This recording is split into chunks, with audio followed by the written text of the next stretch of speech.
Our planet's coldest regions are warming the fastest, putting the planet's largest land predator at risk. Come to the polar bear capital of the world. It really is once in a lifetime. It's hard to believe we're here. And learn how climate change is affecting them uniquely.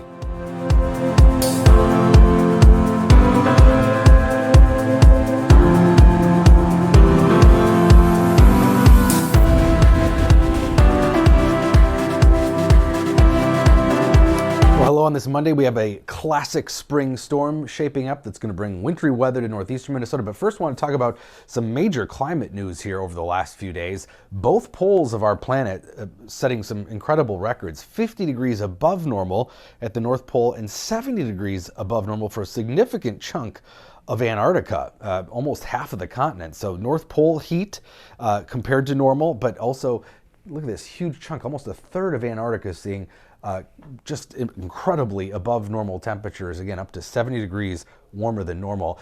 And it's the normal minimum of sea ice extent around Antarctica because, of course, end of summer, beginning of fall there, and large areas where there isn't ice, that there should be sea ice at this point in the season. So a new record low minimum sea ice in the 40 plus years of satellite records kept in Antarctica. A little closer to home, Lake Superior ice was a little higher than normal this year, especially compared to recent years. We reached a peak of 80% coverage last week thanks to a cold February. And we do get to these 80% or even higher amounts occasionally, but the trend is definitely downward. This was the most ice on Lake Superior since 2019, so not that long ago, a few years ago, but the trend is definitely downward.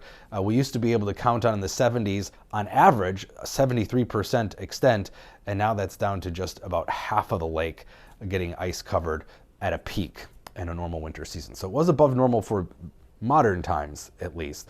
A lot of migratory birds, some signs of spring here along with the warmer temperatures. All these sort of round fuzzy areas or clusters, those are migrating birds. They migrate at night and in the early morning hours to avoid predators. Big low moving out of the Rockies. This is our storm system pulling moisture up out ahead of it. Also warm air out ahead of it too. So we hit our first 60 in the Twin Cities yesterday. Comes a few degrees earlier than normal actually. And we're going to be well into the 60s across the southern half of Minnesota. Notice the cold air blowing from the east off of Lake Superior. Most of northern Minnesota in the 40s, but along the shore definitely colder. But one of our rapid update models continues to be very aggressive and does push us in the low 70s today. So it's not out of the question. Unlikely, but it is possible. And I think parts of southern Minnesota will see 70 today. The problem is going to be the cloud cover. We have a pretty thick blanket of high and mid-level clouds filtering out that sun. If it was sunny today, we would hit 70 almost no problem.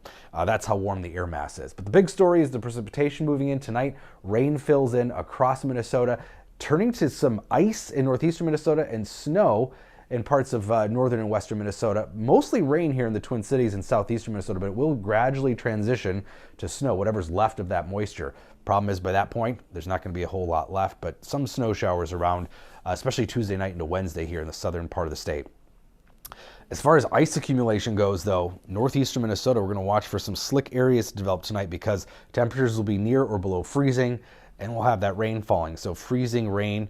And as far as total liquid precip, now, some of this will be in snow and ice form along the North Shore, but for us in southern Minnesota, mostly water, almost an inch of rain when it's all done here Wednesday. And as far as snowfall amounts go, could see some pockets of snow develop in southwestern Minnesota, but really it's going to be confined to northeastern Minnesota, especially up the North Shore, up to a foot for places like Grand Marais, but in the Twin Cities, probably maybe just a slushy coating Tuesday night, early Wednesday. And same storm system is going to create severe weather in the south, a moderate risk of severe weather, eastern Louisiana and western Mississippi tomorrow. And what is pretty rare from the Storm Prediction Center, they issued a moderate risk for tomorrow 3 days in advance. That's only happened a handful of times since 2005. So severe storms develop there across Texas, and then this line just continues eastward over the next couple of days. So 2 days of severe weather. And as I mentioned, Storm Prediction Center, only since 2005, 18 times have they issued a moderate risk that far in advance. That's how confident the Storm Prediction Center is in strong storms and significant tornado risk tomorrow in the deep south.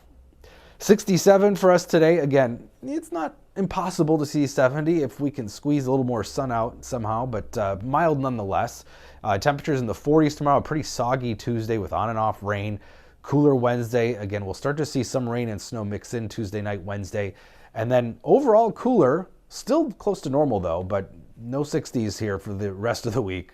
Thursday, Friday, Saturday. In fact, 27. Pretty chilly here early Saturday morning. Hey everyone, meteorologist Sven Sungard here. Please be sure to like this video, also subscribe to my YouTube channel, and share this with others.